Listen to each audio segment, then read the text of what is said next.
হযরত জিবরাইল আলাইহিস সালাতু ওয়াস সালাম একবার আল্লাহকে বলতেছেন, আল্লাহ আমি আমার 600 ডানার ব্যবহার করতে চাই। জিবরাইলের ডানা কয়টা?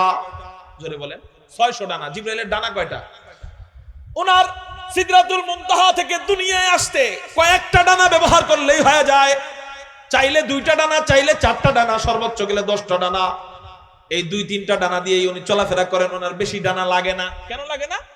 ওনারে আল্লাহ যে এরিয়া দেখায় দিবেন, যে এরিয়া ওনারে আল্লাহ দিবেন, সেই এরিয়া হিসাবে ওনার ডানা অনেক বড়।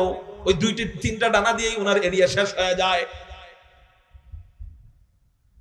তো জিবরাইলের আবার চলার গতি কেমন? 2টা ডানা দিয়ে চলার গতি কেমন খেয়াল করেন। ইউসুফ আলাইহিস সালাতু ওয়াস সালামকে তার ভাইরা কুয়ায় ফেলে দিচ্ছে। কুয়ায় কোথায় বলেন না? আল্লাহ বলতেছেন, এই জিবরাইল আমার বন্ধু ইউসুফকে কুয়ায় ফেলে দিচ্ছে। রশি কাটা শুরু হয়েছে। রশি কাটা, আমার দিক তাকান, আমার দিক, শেষ কথা শেষ। রশি কাটা শুরু হয়েছে। এই জিবরাইল তাড়াতাড়ি যায় আমার বন্ধু ইউসুফকে ধরো। জিবরাইল তখন ছিলেন কোথায়? 7 আসমান। 7 আসমানের উপরে হলো ফেরেশতাদের নূরের সাগর, 8 জান্নাত, 7 জাহান্নাম, বাইতুল মামুর মসজিদ, লৌহ কলম, লৌহে মাহফুজ। এর উপরে যায় সিদরাতুল মুনতাহা বড়ই গাছ। ওই বড়ই গাছের নাম কি? আমার দিক তাকায় বলেন, ওই বড়ই গাছের নাম কি? মনোযোগ নাই রে ভাই। মেহমান আসবে যাবে, এটাই তো মাহফিলের নিয়ম। মানে আপনারা যদি অন্য দিক তাকায় থাকেন, এই মনোযোগ নাই কার কার? আল্লাহু আকবার বলে হাত উঠান। এই যে এই কয়জনের মনোযোগ নাই? অবস্থা তো এমন হয়েছে, জয় বাংলা। ওই যে সিদ্দিকী সাহেব ওয়াজ করছে, পরে কয় জয় বাংলা। তো এখন আমি কইলাম মনোযোগ নাই কার কার? কয় নারায় থাকবে। আচ্ছা খেয়াল করেন তো, জিবরাইল ছিলেন কোথায়? 7 আসমান, এর উপরে 8 জান্নাত, 7 জাহান্নাম, এরপর বাইতুল মামুর মসজিদ, লৌহে মাহফুজ, লৌহ কলম, ফেরেশতাদের নূরের সাগর, তার উপরে সিদরাতুল মুনতাহা বড়ই গাছ। কত উপরে? কত উপরে এটা আমি জানি না। এতটুক বলি, আসমানের নিচে তারকা আছে। কি আছে? কিছু তারকা উপরে, কিছু তারকা মাঝে, কিছু তারকা নিচে। বিজ্ঞান বলে জমিনের সবচেয়ে কাছের তারকা যেটা, এই তারকায় জমিন থেকে পৌঁছাইতে সময় লাগবে। বিজ্ঞান বলে কাছের তারকায় জমিন থেকে পৌঁছাইতে সময় লাগবে 9 কোটি বছর। কয় কোটি? কাছের তারকায় যদি 9 কোটি বছর হয়, উপরের তারকায় কয় কোটি বছর? উপরের তারকায় যদি এত দেরি হয়, আসমান, প্রথম আসমানে কত দেরি লাগবে? প্রথম আসমান যদি এত কোটি বছর হয়, দ্বিতীয় আসমানে কত কোটি? দ্বিতীয় আসমানে যদি এত কোটি হয়, একেবারে শেষ আসমানে কত কোটি? এই সবগুলো একত্রিত কইরা জান্নাতের ভিতরে ঢুকানো হলে জান্নাতের এক কোণায় পড়ে থাকবে ওই বিশাল বড় জান্নাত। এর উপরে যায় হলো সিদরাতুল মুনতাহার বড়ই গাছ, এর এক সাইডে। তো এত উপরে সিদরাতুল মুনতাহা। আল্লাহ বলছে, আমার বন্ধু ইউসুফকে ওরা কুয়ায় ফেলে দিচ্ছে, তাড়াতাড়ি যায় ধরো। বলতে দেরি হযরত জিবরাইল আলাইহিস সালাতু ওয়াস সালাম কোটি কোটি কোটি কোটি কোটি কোটি বছর উপরের থেকে মুহূর্তের মধ্যে আইসা ইউসুফকে জড়ায় নিছে। 600 ডানা ব্যবহার হয়েছে না 2-3টা ডানা? 2-3টা ডানা। তাহলে 600 ডানার স্পিড কেমন? হযরত জিবরাইল আল্লাহকে বললেন, আল্লাহ আমি 600 ডানার ব্যবহার করতে চাই। আল্লাহ বলে, জান্নাতে উড়া আরম্ভ করো। জান্নাতে উড়ে কয়েকটা ডানা হয়, কয়েকটা ডানার পরেই পুরো জান্নাত শেষ। আল্লাহকে জিবরাইল বললেন, আল্লাহ ডানা তো শেষ, ডানা তো শেষ, ডানা না, জান্নাত তো শেষ, ডানা তো বাকি। আল্লাহ বললেন, জান্নাত শেষ না, আরো আছে, তুমি জানো এতটুকু, এই জন্য এতটুকু করছো। চলো তোমাকে একটা মাঠে নিয়ে যাই। ওই মাঠের নাম হলো মাজিদ নামক মাঠ, যেই মাঠে আমি আল্লাহ আমার জান্নাতি বান্দাদের সাথে সাক্ষাৎ করব। এই মাজিদ নামক মাঠের মধ্যে আল্লাহ হযরত জিবরাইলকে বললেন, উড়া আরম্ভ করো। হযরত জিবরাইল আলাইহিস সালাতু ওয়াস সালাম উড়া আরম্ভ করেন। একটা ডানা দুর্বল হয়ে যায়, 2টা ডানা ক্লান্ত হয়ে যায়, 10টা ডানা ক্লান্ত হয়ে যায়, 100 ডানা ক্লান্ত হয়ে যায়, 200 ডানা ক্লান্ত হয়ে যায়, 300 ডানা ক্লান্ত হয়ে যায়, 400 ডানা ক্লান্ত হয়ে যায়, 500 ডানা ক্লান্ত হয়ে যায়, 600 ডানা ক্লান্ত হয়ে যায়। জিবরাইলের 600 ডানা যখন ক্লান্ত হয়ে যায়, ধপাস করে পড়ে যায়। আল্লাহকে ডাক দিয়া কয়, আল্লাহ যুগের পর যুগ উঠলাম, 600 ডানা ক্লান্ত হয়ে গেল, মাঠের আর কতটুক বাকি? আল্লাহ বললেন, জিবরাইল মাঠের কতটুক বাকি এটা বইলো না, বরং তুমি 600 ডানা দিয়া বিরতিহীন ভাবে উড়লা এত কোটি কোটি কোটি কোটি মাইল। ও জিবরাইল রে, তুমি এই মাঠের এরিয়াই শুরু করতে পারো নাই, এই মাঠের এরিয়াই শুরু করতে পারো নাই। তাহলে ওই মাঠ কত বড়? এখন আসেন আমরা রাসূলের সুন্নাত মুতাবিক, আদর্শ মুতাবিক চলতে চাই। কারা কারা আল্লাহু আকবার বইলা 2 হাত আল্লাহরে দেখাই, আলহামদুলিল্লাহ বইলা হাত নামাই। রাসূলের আদর্শ মোতাবেক চলতে চাই, হযরত রাসূলের আদর্শ মোতাবেক চলতে চাই, কিন্তু চলতে পারি না। কথাটা বাস্তব না? হুজুর আমি দাড়ি লম্বা করতে চাই, কিন্তু দাড়ি লম্বা রাখতে পারি না। হযরত 5 ওয়াক্ত নামাজি হইতে চাই, কিন্তু নামাজ পড়তে পারি না। হযরত যাকাত দিতে চাই, কিন্তু যাকাত দিতে পারি না। হযরত মেয়েদেরকে পর্দায় চালাতে চাই, কিন্তু পর্দায় চালাইতে পারি না। বিবিকে পর্দায় চালাইতে চাই, কিন্তু পর্দায় চালাইতে পারি না। ছেলে মেয়েকে মাদ্রাসায় দিতে চাই, কিন্তু মাদ্রাসায় দিতে পারি না। হযরত সুদ ছাড়তে চাই, কিন্তু সুদ ছাড়তে পারি না। ঘুষ ছাড়তে চাই, কিন্তু ঘুষ ছাড়তে পারি না। মুহতারাম হাজিরিন, কথাটা বাস্তব না বাস্তব? চাই কিন্তু পারি না। কেন কেন কেন? রাসূলের আদর্শ মোতাবেক চলতে চাই, কিন্তু আদর্শ মোতাবেক চলতে পারি না। কারণ হলো আমি যেই গাড়ি দিয়ে রাসূলের আদর্শ মোতাবেক চলবো, ওই গাড়ির তেল নাই, এই জন্য গাড়ি চলে না। আজকে দাঁড়িয়ে আছে তো কালকে দাড়ি নাই, আজকে নামাজি তো কালকে বেনামাজি, আজকে হালাল খাই তো কালকে হারাম খাই, আজকে ইমানদার তো কালকে বেঈমান। গাড়ির কি নাই? তেল নাই। হুজুর গাড়ির আবার তেল কি? বলে আপনি যার আদর্শকে ফলো করবেন তাকে আপনার আগে ভালোবাসতে হবে। ভালোবাসাটাই হলো তেল। এই ভালোবাসা ছাড়া নবীর আদর্শকে ফলো করা যায় না। সেলুনের দোকানে ছোট ভাইরা যায়, যায় বলে আমারে নায়ক কাটিং করে দেন, আছে না নাই? আমাকে গায়ক কাটিং করে দেন, এরকম বলে। আচ্ছা ওই নায়ক কি ওরে বলছিল তুই আমার কাটিং দিস? বলছিল? বলে নাই। তাহলে ও কেন গেল কাটিং দিতে? কয় ওই নায়করে ভালোবাসছে, এই জন্য ওর কাটিং ভালো লাগছে, অটোমেটিক ওর অনুসরণ করতে মন চাইছে। ঠিক না ভাই? ঠিক। নবীজিকে যে ভালোবাসবে না তার নামাজ পড়তে মনেই চাবে না। ধাক্কায় ইমাম সাহেব ঢুকাবে তো আস্তে করে মসজিদের অন্য গেট দিয়ে বের হয়ে যাবে। নবীজির প্রতি ভালোবাসা যার ঢুকবে, ওরে বলা লাগবে না তুমি নামাজ পড়ো, এমনিই নামাজ পড়বে। ওরা পড়ে বলা লাগবে না তুমি আল্লাহর রাস্তায় দান করো, এমনি আল্লাহর রাস্তায় দান করবে। ওরে বলা লাগবে না তুমি দাড়ি লম্বা করো, এমনি দাড়ি লম্বা করবে। ওরে বলা লাগবে না তুমি দিনদার পাত্রী খোঁজো বিবাহের জন্য, এমনি দিনদার খুঁজবে। ওরে বলা লাগবে না তোমার পরিবারকে দিন শিখাও, এমনি দিন শিখাবে। ওরে বলা লাগবে না সন্তানদেরকে মাদ্রাসায় দাও। নবীর প্রতি প্রেম যার দিলে আছে, সন্তান হওয়ার আগেই বিবির সাথে চুক্তি করবে। প্রশ্নই আসে না দুনিয়াবি শিক্ষা দেওয়ার ব্যাপারে, প্রশ্নই আসে না জাগতিক শিক্ষায় শিক্ষিত করার ব্যাপারে। ওরে আগে মাদ্রাসায় শিখাবো, আগে কোরআন শিখাবো, এরপর ডাক্তার বানাই ডক্টর বানাই পরের ব্যাপার। ঠিক না ভাই? ঠিক। এটা কে বলবে? যার দিলে কি আছে বলেন না? নবীর প্রেম আছে, নবীর ভালোবাসা আছে। মুহতারাম হাজিরিন, তাহলে বোঝা গেল আল্লাহকে পাওয়ার জন্য নবীর সুন্নত শর্ত, সুন্নতের অনুসরণ করার জন্য নবীর ভালোবাসা শর্ত। ভালোবাসা ছাড়া সুন্নত মানা যায় না, আদর্শ মানা যায় না। আবার আদর্শ মানা ছাড়া আল্লাহকে পাওয়া যায় না। আগে তাইলে ভালোবাসা ঢুকাইতে হবে। চলেন আজকের আলোচনার মাধ্যমে যেন আল্লাহ আমাদের দিলের ভিতরে নবীর প্রতি প্রেম ঢুকায় দেয়। সবাই বলি আমিন। মুহতারাম হাজিরিন, নবীজিকে আমরা ভালোবাসবো কেন? এই কেনর জবাবের মাধ্যমে আজকের জবাবটা আমি দিব। এই কেন নামক প্রশ্নটা দিয়া এই জবাব দিব আমি আপনাদেরকে, যে নবীজিকে ভালোবাসবো কেন, এটার জবাবের মাধ্যমে আজকের বয়ান বুঝাবো। প্রশ্নটা আগে বুঝেন। প্রশ্ন বলেন আপনারা আমার সাথে, নবীজিকে ভালোবাসবো কেন? বলেন কেন? উত্তর, এই উত্তরটাই আজকের বয়ান। উত্তরটা হবে দুই ভাবে। এক নাম্বার, হাদিসের আলোকে জবাব দিব, যেটাকে বলা হয় নকলি দলিল। দুই নাম্বার, আমি আপনাদেরকে বিজ্ঞানের আলোকে জবাব দিব। ওনারা ওনাদের কাজ করুক, আপনারা একটু আমার দিকে তাকান। আপনাদের কাজ কিন্তু এটা না। আপনারা অন্য দিক তাকালে আমি বয়ান বন্ধ করে বসে থাকবো, সময় এমনি কম। মুহতারাম হাজিরিন, আল্লাহু আকবার, আল্লাহু আকবার। এক নাম্বার হাদিসের জবাব দিব, নবীজিকে আমরা ভালোবাসবো কেন। দুই নাম্বার, বিজ্ঞানের আলোকে জবাব দিব, বিজ্ঞানের থিওরি কি বলে নবীজিকে ভালোবাসার ব্যাপারে। এক নাম্বার হাদিসের জবাব, নবীজিকে ভালোবাসবো কেন। নবীজি বলেন আহিব্বুল্লাহ।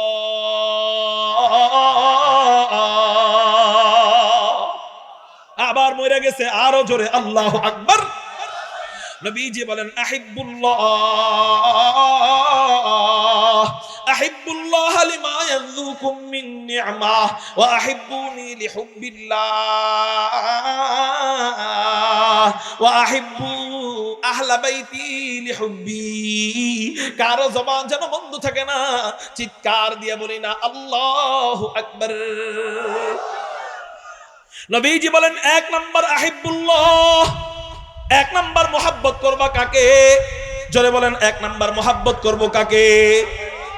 কেন কেন মোহাব্বত করবা? নবীজি বলেন লিমা ইয়াযুকুম মিন নি'মা। 1 নম্বরে তোমরা আল্লাহকে মোহাব্বত করবা। কেন আল্লাহকে মোহাব্বত করবা? নবীজি বলেন আল্লাহ তোমাদেরকে অনেক ধরনের নিয়ামত দান করেছেন, এই জন্য তোমরা আল্লাহকে মোহাব্বত করবা।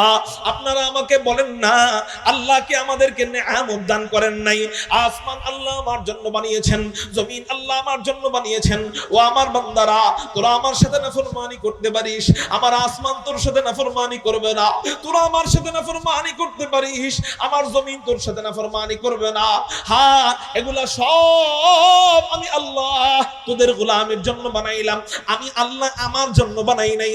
আমি আল্লাহ আসমান যখন বানাই নাই তখনও আমি আল্লাহ ছিলাম, জমিন যখন বানাই নাই তখনও আমি আল্লাহ ছিলাম, নদী নালা যখন বানাই নাই তখনও আমি আল্লাহ ছিলাম, রাত দিন যখন বানাই নাই তখনও আমি আল্লাহ ছিলাম, চন্দ্র সূর্য যখন বানাই নাই তখনও আমি আল্লাহ ছিলাম, অক্সিজেন যখন বানাই নাই তখনও আমি আল্লাহ ছিলাম, বাতাস যখন বানাই নাই তখনও আমি আল্লাহ ছিলাম, পাহাড় পর্বত যখন বানাই নাই তখনও আমি আল্লাহ ছিলাম। ও আমার বান্দা, এগুলা সব আমি আল্লাহ কার জন্য বানাইছি জানোস নি? একটাও আমার জন্য না, এগুলা সব আমি আল্লাহ তোদের গোলামের জন্য বানাইলাম। এবার বলনা বান্দা, তোর 3.5 হাত বডিটা আমি আল্লাহ কার গোলামের জন্য বানাইছি? সব আল্লাহ আমার গোলামের জন্য বানায়, আল্লাহ আমাকে আল্লাহর জন্য বানায়, অথচ আমি দুনিয়ার গোলামি করি। আরে দুনিয়া তো আমার গোলাম, সম্পদ তো আমার গোলাম, টাকা তো আমার গোলাম, বাড়ি গাড়ি এগুলা আমার গোলাম, জমি এগুলা আমার গোলাম। আমি গোলামি করি জমির জন্য ভাইরে খুন করি, জমির জন্য বোনের দিলে কষ্ট দেই, আছে না নাই? জমির জন্য ভাতিজাকে কষ্ট দেই, জমির জন্য চাচাকে কষ্ট দেই। আমি জমির পিছনে ঘুরি, সারা জীবন ঘুরতে ঘুরতে সম্পত্তির লাত্তি খাইতে খাইতেই আমার মরণ হয়। তুমি যদি সব লাত্তি দিয়া আল্লাহর পিছনে ছুটতা, ওই মালিক যখন আমার হয়ে যাইতো, পুরা দুনিয়া তোমার পায়ের সামনে পড়তো।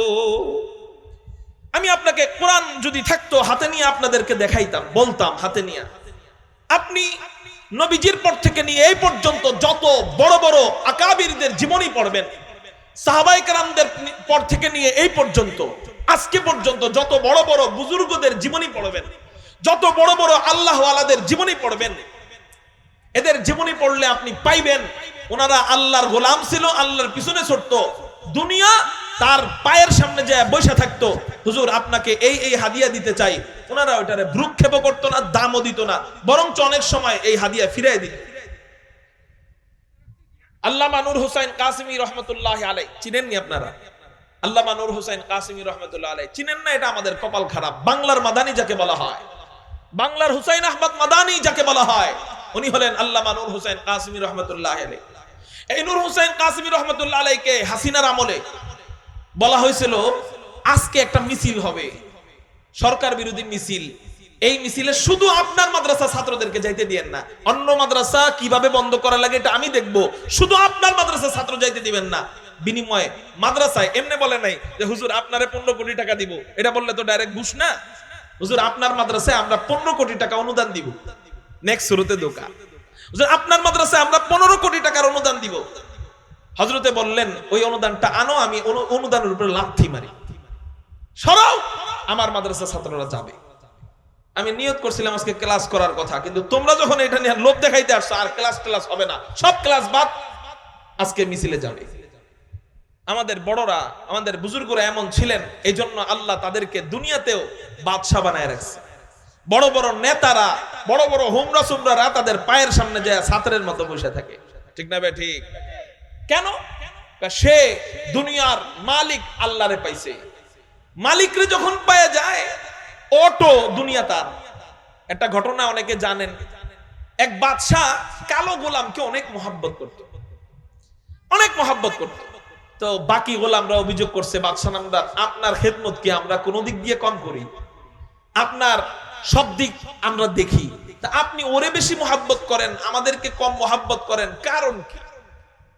বাদশাহ বললেন অমুক দিন আইসো, কারণ বলবো। আসছে, আসার পরে বাদশাহ নামদার অনেক সম্পত্তি সাজায় রাখছে। একটা খাসির ভিতরে, খাঁচার ভিতরে আপনার স্বর্ণ, একটা প্লেটের ভিতরে রূপা, একটা প্লেটের ভিতরে হীরা, একটা প্লেটের ভিতরে মুদ্রা, একটা প্লেটের ভিতরে স্বর্ণের মুদ্রা, একটা প্লেটের ভিতরে রূপার মুদ্রা, এরকম অনেক সম্পত্তি বাদশাহ সিরিয়ালে সাজায় রাখছে। পাশে বাদশাহ সিংহাসনের উপরে বসছে, বলতেছে তোমাদের যেটা এখানের মধ্যে যেটা তোমাদের পছন্দ ওটা নিয়ে যাও, যেটা তোমার ভালো লাগে ওটা নিয়ে যাও। দৌড়াইয়া যে যেটা আগে পাইছে ওটা নিয়ে গেছে। একজন আইসা হীরার প্লেটে হাত দিছে, এভাবে বলছে যেটার উপরে হাত দিবা ওটা তোমার। একজন আইসা হীরার উপরে হাত দিছে, তো হীরা তার। আরেকজনে আইসা স্বর্ণের উপরে হাত দিছে, তো স্বর্ণ তার। আরেকজনে আইসা রূপার উপরে হাত দিছে, তো রূপা তার। এরকম করে করে সব সম্পত্তি যখন সবাই নিয়ে যায়, একজন দাঁড়ায় রয়েছে, আসে না। কে? ওই কালো গোলাম, বাদশা যারে বেশি ভালোবাসে। সবাই বলতেছে কিরে তুমি যাও না কেন? বাদশা বলতেছে তুমি আসো না কেন? নাও, কোনটা পছন্দ নাও। পরে বলতেছে বাদশা নামদার আপনি কি বলছেন, এটা বুঝে বলছেন তো? হ্যাঁ বুঝে বলছি। কি বলছেন আবার বলেন তো? আমি বলছি তোমার যেটা ভালো লাগে, তোমাদের যেটা ভালো লাগে সেটার উপর হাত দাও, সেটা তোমাকে দেওয়া হবে। আচ্ছা ঠিক আছে বাদশা নামদার, আমার যেটা ভালো লাগে আমি সেটার উপরে হাত দিব, আমাকে দিবেন তো সেটা? হ্যাঁ দিব। ও দৌড়ে আইসা বাদশার উপরে হাত দিছে। দৌড়ে আইসা কার উপরে হাত দিছে? বাদশার উপরে হাত দিছে। বাদশাকে এবার বলতেছে বাদশা আপনি আপনার কথায় যদি এক কথার মানুষ আপনি যদি হয়ে থাকেন, আপনি যদি এক জবানের মানুষ হয়ে থাকেন, আপনার উপরে আমি হাত দিলাম, এখন আপনি আমার হয়ে গেছেন। এবার আপনি আমার, আমি আপনার। আমি তো আপনার আগের থেকে আমি আপনার গোলাম, আজকে থেকে আপনি আমার। সুবহানাল্লাহ বলে। এখন বাদশাহ যখন আমার হয়ে গেছে, যখন বাদশাহ আমার, তো বাদশাহিও তো তখন আমার। কারণ বাদশাহ যদি আমার থাকে, তো বাদশার চাকরও তো আমার। বাদশাহ যদি আমার থাকে, বাদশার সব সম্পত্তিও তো আমার। এটা একটা দৃষ্টান্ত। আমি যখন আল্লাহর দিকে হাত বাড়াইয়া দিব, আল্লাহর দিকে মনোনিবেশ করব, আল্লাহ যখন আমার হয়ে যাবে, দুনিয়ার দিকে আমার হাত বাড়াইতে হবে না, অটো এমনি এসে যাবে। তখন সুদের দিকে তাকানো লাগবে না। আল্লাহর কসম, আপনি আল্লাহর দিকে হাঁটেন, জীবনে সুদের কথা চিন্তাও করা লাগবে না। কেমনে আসবে?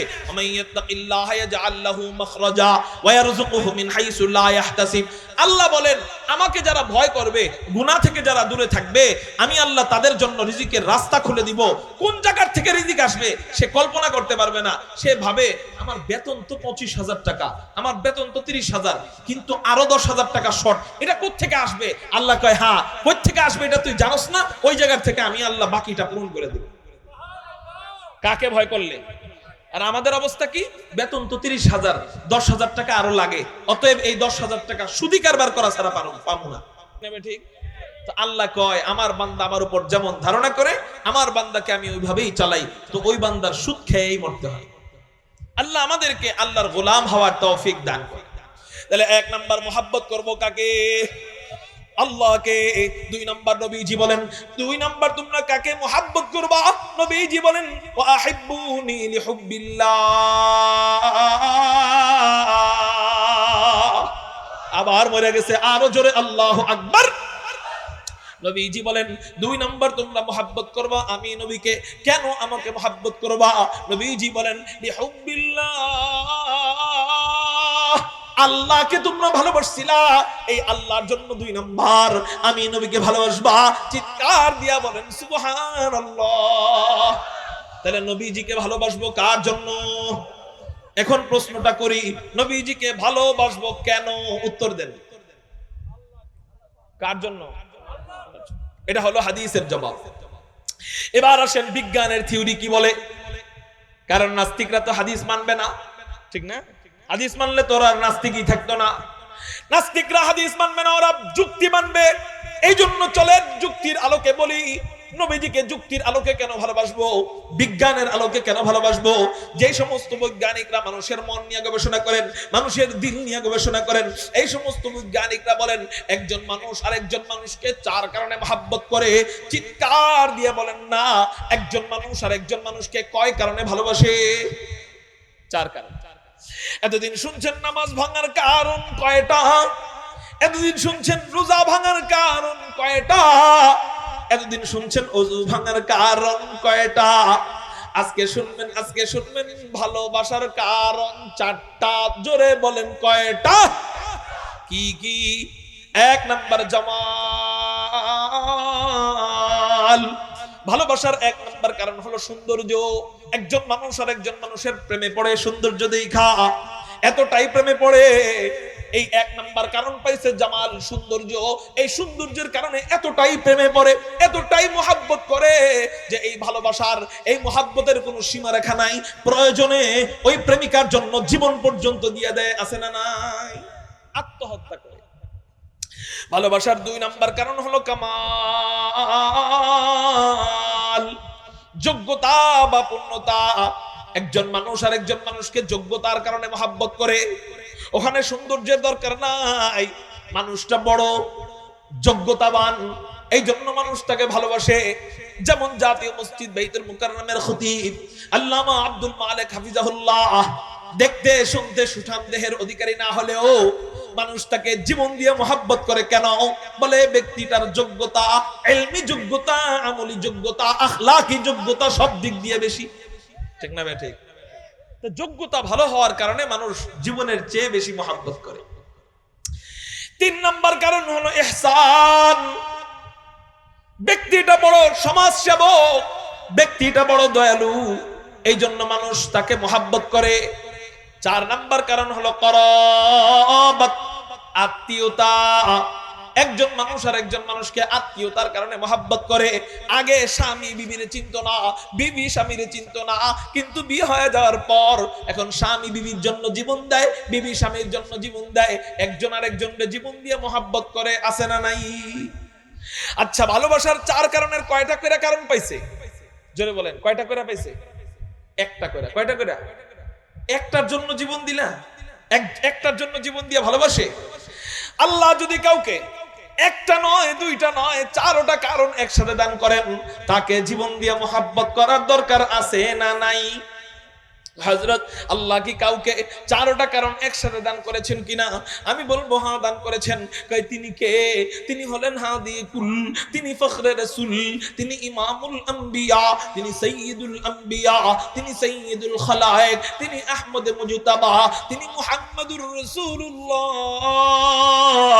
সাল্লাল্লাহু আলাইহি ওয়াসাল্লামকে আল্লাহ ভালোবাসার 4টা কারণ পরিপূর্ণ ভাবে দান করেছেন। কারো জবান যেন বন্ধ থাকে না, চিৎকার দিয়ে বলি না আল্লাহু আকবার। যেমন 1 নাম্বার কারণ জামাল, সৌন্দর্য। আমার নবী কেমন সুন্দর ছিলেন, হযরতে জাবের বর্ণনা করেন, তিরমিজি শরীফের হাদিস। হযরতে জাবের বলেন, আন জাবির ইবনে সামুরা রাদিয়াল্লাহু তাআলা আনহু قال রাআইতু রাসূলুল্লাহ সাল্লাল্লাহু আলাইহি ওয়াসাল্লাম ফি লাইলাতিন ইদহিয়ান ওয়া আলাইহি হুল্লাতুন হামরা।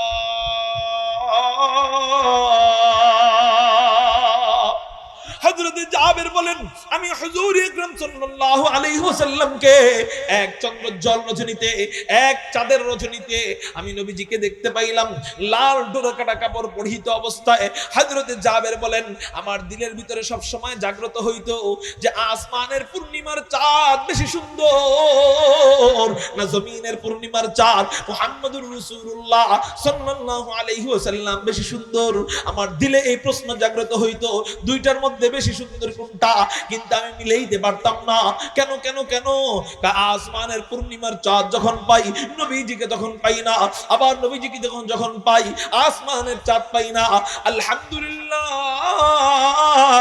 আলহামদুলিল্লাহ, আজকে কাকতালীয় ভাবে দুজনকে একসাথে পেয়ে গেছি, আসমানের চাঁদকেও পেয়ে গেছি, জমিনের চাঁদকেও পেয়ে গেছি। এবার আমি একটু মিলে দেখবো কোন চাঁদ বেশি সুন্দর। হযরতে জাবের এই নিয়ত করে বলেন, ফাজআলতু আনজুরু ইলাইহি ওয়া ইলাল কমার, আমি একবার নবীজির দিক তাকাইলাম, আরেকবার আসমানের চাঁদের দিকে তাকাইলাম, একবার নবীজির দিক তাকাইলাম, আরেকবার আসমানের চাঁদের দিকে তাকাইলাম।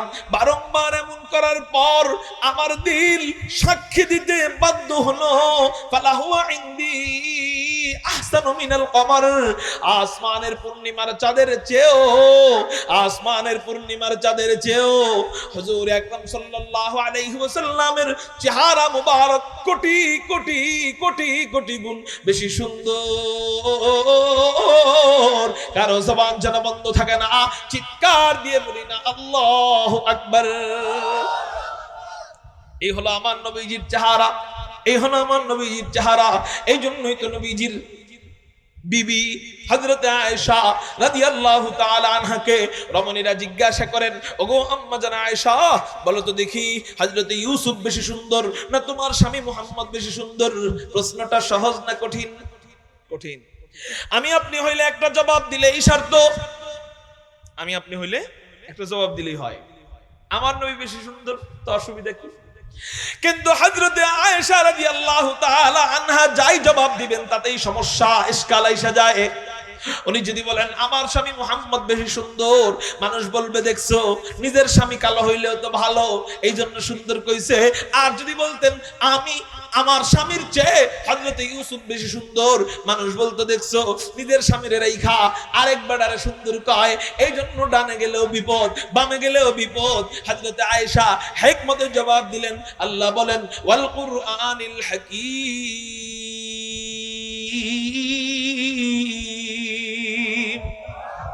কুরআন হিকমত ওয়ালা। এই কুরআন যে পড়ে, এই কুরআন যে পড়ায় আল্লাহ তাদেরকেও হিকমত ওয়ালা বানায়া দেয়। হযরত আয়েশাকে আল্লাহ হিকমত ওয়ালা বানায়া দিবেন। হযরত আয়েশা বলেন দেখো আমি তো ইউসুফকে দেখি নাই, এই জন্য আমি জানি না কে বেশি সুন্দর, তবে আমি একটা যুক্তি পেশ করতেছি, তোমরা একটু মিলায় নিও। ভাই কি যুক্তি? হযরত ইউসুফকে দেখা মিশরের নমুনিরা হাত কাটছে হাত, কিন্তু আমার স্বামী মুহাম্মদকে একবার যারা দেখার মতো দেখছে তারা শুধু হাত নয়, তারা হযরত হামজার মতো তাজা কলিজা পর্যন্ত কাইটা কাইটা দিয়া দিছে। এই হলো আমার নবীজির চেহারা। এই জন্যই তো নবীজির একজন কবি ছিলেন হযরত হাসান বিন সাবিত। নাম কি বলেন? হাসান বিন সাবিত। নবীজির কাছে যায় বলতেছেন ইয়া রাসূলুল্লাহ ইয়া হাবিবাল্লাহ, আমি আপনার শানে একটা কবিতা বানাইছি, বলবনি? নবীজিকে বলতেছি। নবীজি বলেন বলো কবিতা। আচ্ছা ওই কবিতাটা আপনারা শুনতে চাননি?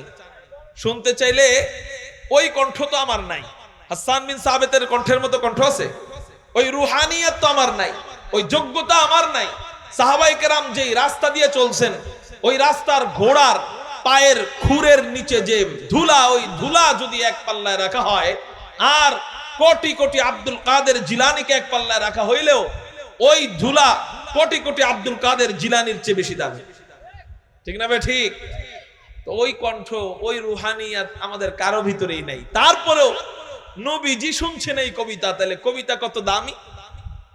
এই জন্য আমরা মজা নিয়ে শুনবো, কবিতাটা শোনার পর বুঝি না বুঝি আল্লাহু আকবার বলে চিৎকার দিব, পারবো তো ইনশাআল্লাহ। হযরত হাসান বিন সাবিত কবিতা গায়, ওয়া আহসানু মিনকা লাম তারা কাত্তু আইনি ওয়া আজমালু মিনকা লাম তালিদিন নিসাউ খুলিকতা মুবাররাআম মিন কুল্লি আইবিন খুলিকতা মুবাররাআম মিন কুল্লি আইবিন কাআন্নাকা কদ খুলিকতা কামা তাশাউ ওয়া আহসানু মিনকা লাম তারা কাত্তু আইনি। রাসূল রে, আল্লাহ আপনারে এত সুন্দর করে বানাইছেন, আপনি এত সুন্দর, আপনি এত সুন্দর, পৃথিবীতে আপনার চেয়ে সুন্দর, আপনার চেয়ে সুদর্শন, আপনার চেয়ে আকর্ষণীয় কোন মানুষ আজ পর্যন্ত আমি হাসান দেখি নাই। কারো জবান যেন বন্ধ থাকে না, চিৎকার দিয়ে বলি না আল্লাহু আকবার। এরপর বলতেছেন ওয়া আজমালু মিনকা লাম তালিদিন নিসাউ। রাসূল রে, আল্লাহ আপনারে এত সুন্দর করে বানাইছেন, পৃথিবীর কোন মা আপনার চেয়ে সুন্দর সন্তান জন্ম দিতে পারে নাই। এই জন্যই তো নবীজির মা হযরতে আমেনা বলেন, আমার গর্ভ থেকে যখন আমার সন্তান ভূমিষ্ঠ হয়, অন্যান্য শিশুদের কত কষ্ট হয়, অন্যান্য মায়েদের কত কষ্ট হয়, প্রসব বেদনার সময় যন্ত্রণায় ছটফট করে, কিন্তু আমার গর্ভ থেকে যখন আমার সন্তান বের হয় তখন কোনো কষ্ট তো দূরে থাক, বরং এতটা আনন্দ আমার লেগেছে, এতটা আরাম আমি পেয়েছি, ইতিপূর্বে এতটা আরাম আমি পাই নাই। রহমাতুল লিল আলামিন খান, রহমাতুল লিল আলামিন খান দশ খোদাবন্দে করিম, রহমাতুল লিল আলামিন খান দশ খোদাবন্দে করিম, খলক খলক কওল ফি'লু, খলক খলক কওল ফি'লু হাদিসান থিউ হামিদ, ওয়া মা আরসালনাকা ইল্লা রাহমাতাল লিল আলামিন।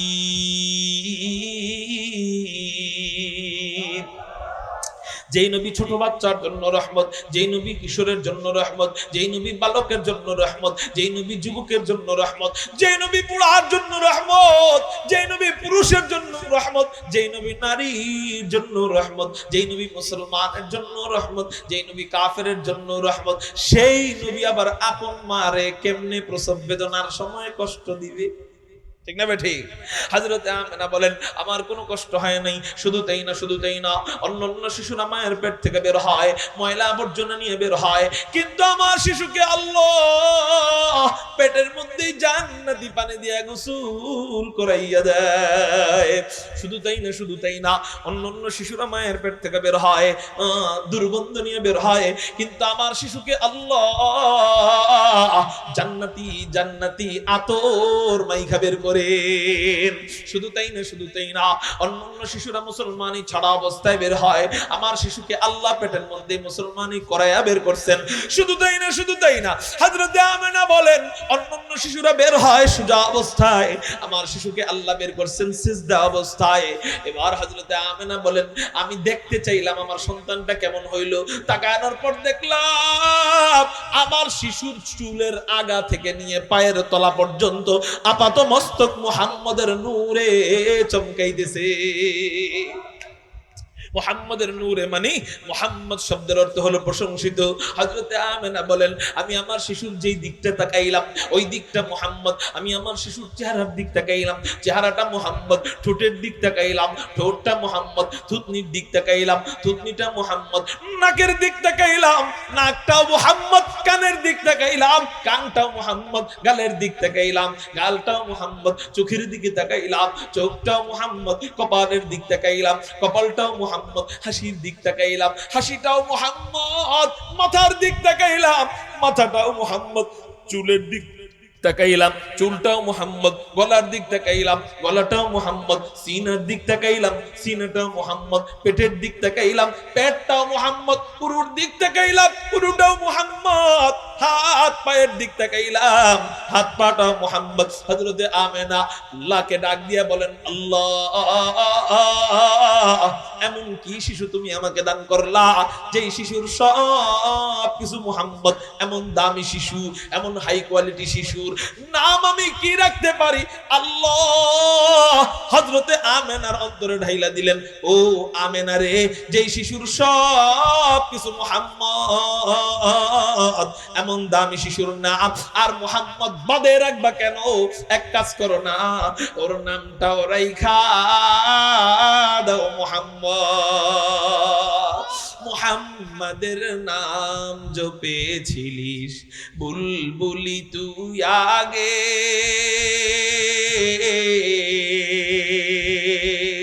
তাহি কির তোর কণ্ঠের গান, তাই কির তোর কণ্ঠের গান এমন মধুর লাগে ওহরে, এমন মধুর লাগে ওরে গোলাপ নিরিবিলি, বুঝি নবীর কদম চুমেছিলি, ওরে গোলাপ নিরিবিলি, বুঝি নবীর কদম চুমেছিলি, তোর কদমের খুশবু আজো, তোর কদমের খুশবু আজো, তোর আতরে জাগে ওহরে তোর আতরে জাগে, মুহাম্মাদের নাম জপেছিলিস বুলবুলি তুই আগে, তাই কি রে তোর কণ্ঠের গান, তাই কি রে তোর কণ্ঠের গান এমন মধুর লাগে, ওহরে এমন মধুর লাগে। কারো জবান যেন বন্ধ থাকে না, চিৎকার দিয়ে বলেন আল্লাহু আকবার। সবাই বলেন সাল্লাল্লাহু আলাইহি ওয়াসাল্লাম। মুহতারাম হাজিরিন, যেমন তার চেহারা ওইরকম তার নাম। এই জন্য আমেনা বলেন, আমি আমার সন্তানের যে দিকটা তাকাইতেছিলাম ওই দিকটাই মুহাম্মাদের নূরে চমকাইতেছে, সুবহানাল্লাহ। এই জন্যই হযরতে হাসান বিন সাবিত বলেন, ওয়া আহসানু মিনকা লাম তারাকাতু আইনি ওয়া আজমালু মিনকা লাম তালিদিন নিসাও। এই হলো আমার নবীজির চেহারার বর্ণনা। এতক্ষণ পর্যন্ত কারা বর্ণনা করলো? সব নিজের দলের লোকেরা বর্ণনা করছে। আপনারা আমাকে বলেন, নিজের দলের লোকেরা বর্ণনা করলে এটা বেশি মজবুত না বিরোধী দলের কেউ বর্ণনা করলে এটা বেশি মজবুত? বুঝেন নাই? নিজের দলের কেউ প্রশংসা করলে এটা বেশি মজবুত নাকি বিরোধী দলের কেউ প্রশংসা করলে বেশি মজবুত? এতক্ষণ প্রশংসা করছেন কে কয় হযরতে জাবের, কয় জাবের কে কয় নিজের সাহাবী। হযরতে হাসান প্রশংসা করছেন, কয় তিনি কে কয় সাহাবী। হযরতে আয়েশা প্রশংসা করছেন, কয় তিনি কে কয় বিবি। হযরতে আমেনা প্রশংসা করছেন, কয় তিনি কে কয় নিজের মা। তো তারা তো করবেই, সব নিজের দলের লোক। হুজুর এমন কি হয় নাকি যে বিরোধী দলের কেউ প্রশংসা করে না? প্রশংসা করে এমন কি হয় নাকি? আমি বলবো হ্যাঁ, অন্য দলের ক্ষেত্রে হয় না। আওয়ামী লীগের নেতার ক্ষেত্রে বিএনপির নেতা প্রশংসা করবে না, বিএনপির নেতার ক্ষেত্রে আওয়ামী লীগের নেতা প্রশংসা করবে না। কিন্তু আমার নবীকে আল্লাহ এমন একজন ওই মানব, মহামানব আল্লাহ আমাদেরকে দান করছেন, যেই নবীর প্রশংসা, প্রত্যেকটা গুণের প্রশংসা, প্রত্যেকটা সেক্টরের প্রশংসা, প্রত্যেকটা লাইনের প্রশংসা শুধু মুসলমানরাই নয়, তৎকালীন জামানার কাফের মুশরিকরা প্রশংসা কইরা কইরা কালিমা পড়া পড়া মুসলমান হয়ে যাইতো। অনেক গুণ আছে নবীজির, শুধু গুণ দেখা মুসলমান হয়েছে। একটা গুণের কথা বলি, যেহেতু এখানে চলতেছে কোন গুণ, কোন গুণের বর্ণনা? চেহারার বর্ণনা। কিসের বর্ণনা চলতেছে? এই জন্য চেহারা দেখে কেউ মুসলমান হয়েছে কিনা? উত্তর হ্যাঁ। হাজার হাজার সাহাবী নবীজির চেহারা দেখে মুসলমান হয়েছে। আপনাদের সামনে একটা হাদিস বলে আমার বয়ান শেষ করব। হযরতে আব্দুল্লাহ ইবনে সালাম, নাম কি বলেন? সবাই নাম বলেন, নাম কি? তিরমিজি শরীফের হাদিস। হযরত আব্দুল্লাহ ইবনে সালাম বর্ণনা করেন। আব্দুল্লাহ ইবনে সালাম কে? উনি হলেন ইহুদিদের আলেম, উনি ইহুদিদের পণ্ডিত। ওনার বাড়ি কোথায়? ওনার বাড়ি হলো মদিনায়। হযরত আব্দুল্লাহ ইবনে সালাম বলেন, মুহাম্মদ নামে একজন ব্যক্তি হিজরত করে মদিনায় আসলো। আসার পর মানুষ তাকে দেখার জন্য ভিড় জমানো আরম্ভ করলো। দেখে ভালো লাগে মুসলমান হয়, দেখে ভালো লাগে মুসলমান হয়। হযরত আব্দুল্লাহ ইবনে সালাম বলেন, হ্যাঁ আমি একটু দেখতে চাই এটা আসলে সত্য নবী না মিথ্যা নবী। সাধারণ মানুষ তো যায়, ভালো লাগে মুসলমান হয়, আমি যাব, ভালো লাগবে আর মুসলমান হব না। আমি যেহেতু ইহুদিদের আলেম, এই জন্য আমি একটু যাচাই বাছাই করব এটা সত্য নবী না মিথ্যা নবী। যাচাই বাছাই করার জন্য আলেমরা যাচাই বাছাই করে কি দিয়া? ইলম দিয়া। জোরে বলেন না, আলেমরা যাচাই বাছাই করে কি দিয়া? হযরত আব্দুল্লাহ ইবনে সালাম উনি তাওরাতের আলেম, জাবুরের আলেম, ইনজিলের আলেম। উনি 3 কিতাব থেকে 3টা প্রশ্ন ঠিক করলেন। এই 3 প্রশ্নের উত্তর নবী ছাড়া আর কেউ জানে না। 1 নাম্বার প্রশ্ন, কিয়ামতের পূর্বে সর্বপ্রথম বড় আলামত কোনটা? 2 নাম্বার প্রশ্ন, জান্নাতীরা জান্নাতে যাওয়ার পর আল্লাহ সর্বপ্রথম জান্নাতীদেরকে কোন খাবার দিয়ে মেহমানদারি করাবেন? 3 নাম্বার প্রশ্ন, সন্তানের চেহারা কখনো বাবার মতো কেন হয়, কখনো মায়ের মতো কেন হয়? বলেন তো সহজ প্রশ্ন না কঠিন প্রশ্ন? এই 3টা প্রশ্ন নিয়ে নবীজির দরবারে যাইতেছেন। অন্যান্য ইহুদিরা বলেন, ও আব্দুল্লাহ ইবনে সালাম, ও আমাদের নেতা মশাই, তুমি কই যাও? আব্দুল্লাহ ইবনে সালাম বলেন, কে নাকি নবী দাবি করছে, তার জ্বালায় তো বাঁচতেছি না, সবাই তার কাছে যায় মুসলমান হয়ে যাইতেছে। আমাকে যেহেতু আল্লাহ ইলম কালাম দান করছে, আমি একটু যাচাই বাছাই করব এটা আসলে সত্য নবী না মিথ্যা নবী। অন্যান্য ইহুদিরা বলে, তুমি একা যাচাই বাছাই করবা কেন? আমরাও তোমার সাথে যাব, চলো। তো আমরাও খেলা দেখব, এটা সত্য নবী না মিথ্যা নবী। হযরত আব্দুল্লাহ ইবনে সালাম বিশাল বড় ইহুদিদের কাফেলা নিয়ে নবীজির দরবারে রওনা হইছেন। নবীজির দরবারে যখন পৌঁছাইছেন, নবীজি তখন এই হাদিস তেলাওয়াত করতেছিলেন, আফশুস সালাম ওয়া আতঈমুত তুআম ওয়া সাল্লু বিল-লাইল ওয়ান নাসু নিয়াম তাদখুলুল জান্নাতা বিসালাম। হযরত আব্দুল্লাহ ইবনে সালাম এখনো নবীজিকে দেখেন নাই, শুধু শুনে গেছেন।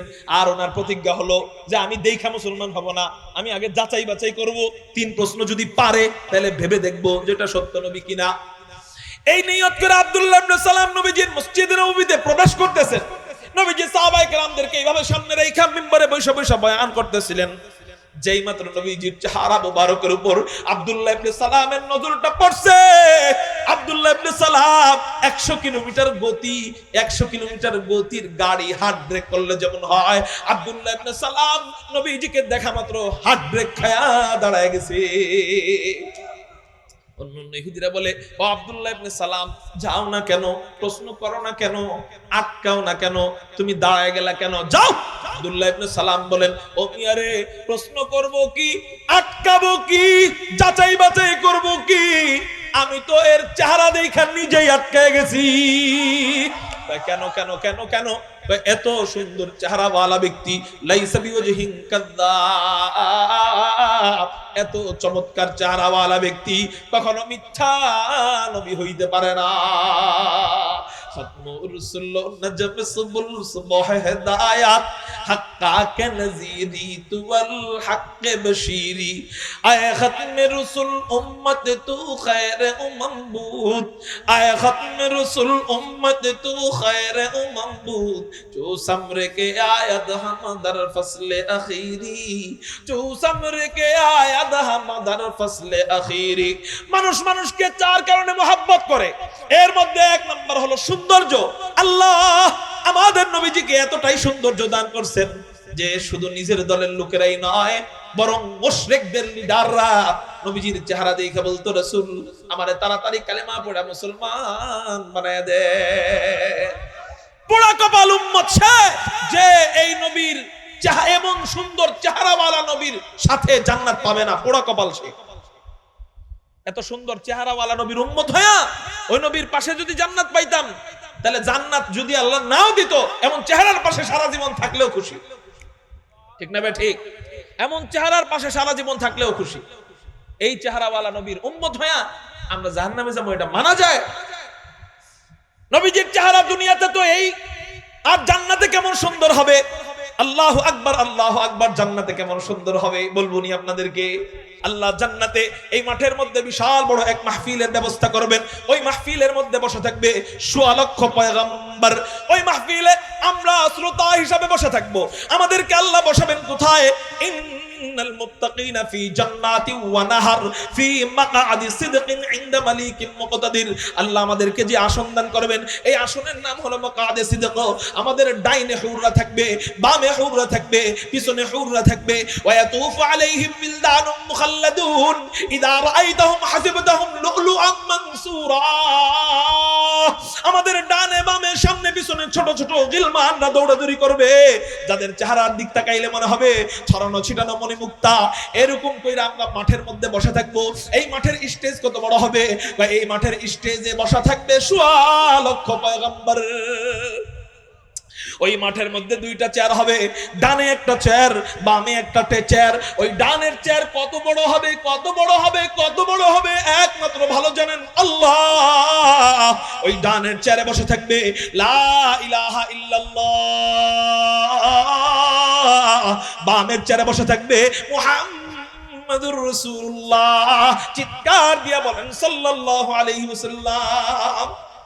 ওই মাঠের মধ্যে, ওই মাহফিলের মধ্যে আব্বাজান আদম থেকে নিয়ে একেবারে শেষ নবীর শেষ উম্মত পর্যন্ত সকলে একত্রিত হয়ে উপস্থিত হয়ে আল্লাহ পাকের সূরা রহমান তেলাওয়াত শুনবেন। আল্লাহ ওই দিন তার বান্দা বান্দির সামনে পর্দাগুলা সরায়া, নূরের পর্দা সরায়া সামনে ডাইরেক্ট আইসা সূরা রহমানের তেলাওয়াত করবে। অনেক লম্বা কথা, আমি সংক্ষেপ করে দিচ্ছি। তো এই হাদিসটা যখন সাহাবায়ে কেরামের কাছে নবীজি বলতেছিলেন, সাহাবায়ে কেরাম প্রশ্ন করলেন কৌতূহলী মনে। কি প্রশ্ন? আমরা যখন মাহফিল করি, সভা সমাবেশ করি, লাইটিং এর ব্যবস্থা রাখি, আলোর ব্যবস্থা রাখি, নবীজিকে প্রশ্ন করা হয়, ইয়া রাসূলুল্লাহ, ইয়া হাবিবাল্লাহ, এত বড় বিশাল মাঠ, যেই মাঠে জিবরাইল 600 ডানা দিয়ে উড়ছে, মাগার মাঠ শুরুই নাকি করতে পারে নাই, এত বড় বিশাল মাঠ, এই মাঠের মধ্যে আলাদা কোনো লাইটিং থাকবে না? জিজ্ঞাসা করা হয়, আলাদা কোনো সূর্য চন্দ্র থাকবে না? নবীজি বলেন, না না না না না, এত বড় বিশাল মাঠের মধ্যে আল্লাহ আলাদা কোনো লাইটিং এর ব্যবস্থা রাখবেন না, আলাদা কোনো চন্দ্র সূর্যের ব্যবস্থা রাখবেন না। তোমাদের নবী মুহাম্মদুর রাসূলুল্লাহ সাল্লাল্লাহু আলাইহি ওয়াসাল্লামের চেহারা মুবারক ওই দিন এতটা আল্লাহ সুন্দর বানায় দিবেন, এতটা আলোকিত করে দিবেন, তোমাদের রাসূলের চেহারার নূরে, আলোতে পুরা জান্নাতের মসজিদ নামক মাঠ আলোকিত হয়ে যাবে। পোড়া কপাইল্লা উম্মত সে, যে নাকি ওই চেহারাওয়ালা নবীর পাশে জান্নাতে থাকতে পারবে না। ভাগ্যবান উম্মত সে, বড় সফল উম্মত সে, যে নাকি নবীর কাছে, নবীর পাশে জান্নাত পাবে। নবীর পাশে, নবীর কাছে জান্নাতে যাইতে চাই, থাকতে চাই কারা কারা? আল্লাহু আকবার বলে হাত উঠান, আলহামদুলিল্লাহ বলে হাত নামাই। হুজুর কি করলে নবীর পাশে জান্নাতে যাওয়া যাবে? কি করলে? নবীজি বলেন, মান আহাব্বা সুন্নতি ফাকাদ আহাব্বানি ওয়া মান আহাব্বানি কানা মাই ফিল জান্নাহ। নবীজি বলেন, যে ব্যক্তি আমার সুন্নতকে ভালোবাসলো সে আমাকেই ভালোবাসলো, আর যে আমাকে ভালোবাসলো সে আমার সাথে, আমার পাশে জান্নাতে থাকবে। চিৎকার দিয়া বলেন সুবহানাল্লাহ। তাহলে আজকে থেকে বলেন, আমার জীবন জাকাত থাক, নবীর সুন্নত জীবনেও কখনো কাজা করব না, নবীর সুন্নতকে অবজ্ঞা করব না, নবীর সুন্নতকে ছোট করব না, নবীর সুন্নত অনুযায়ী জীবন যাপন করব। কারা কারা আল্লাহু আকবার বলে হাত উঠান, আলহামদুলিল্লাহ বলে হাত নামান।